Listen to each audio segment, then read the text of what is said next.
माँ Pratima recording studio Sheikhpura.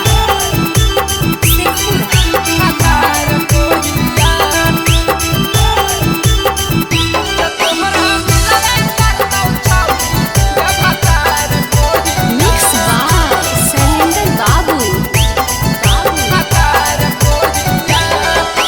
देखी के हमरा ऐसे काहे देही गोरिया, देखी के हमरा ऐसे काहे देही गोरिया।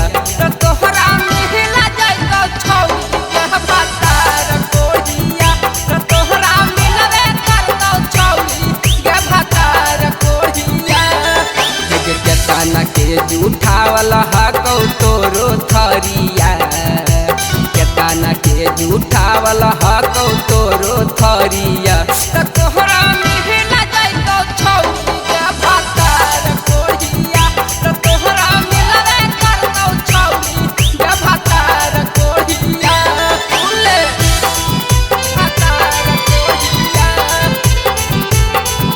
भातार कोरिया। तो तोहरा मिलबे करतो छौरिया भातार कोरिया, भातार कोरिया। जैसन करही गे वैसन पैही, सैया के मारल केकरा बतैही, सैया के मारल केकरा बतैही। जैसन करही गे वैसन पैही, सैया के मारल केकरा से बतैही। सिलहबट पर कैसे चलतौ तोरो लोढ़िया, सिलहबट पर कैसे चलतौ तोरो लोढ़िया। तो तोहरा मिला जाइतो छौरिया भातार कोरिया, तो तोहरा मिलबे करतो छौरिया भातार कोरिया। बोले भातार कोरिया, भातार कोरिया। तो तोहरा मिलबे करतो छौरिया भातार कोरिया, भातार कोरिया।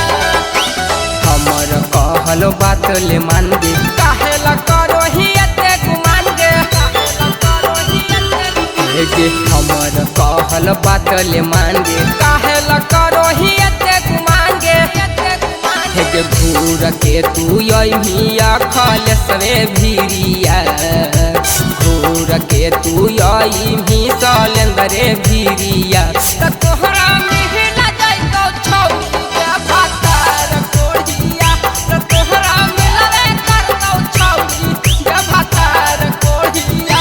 बोले माँ प्रतिमा रिकॉर्डिंग स्टूडियो शेखपुरा।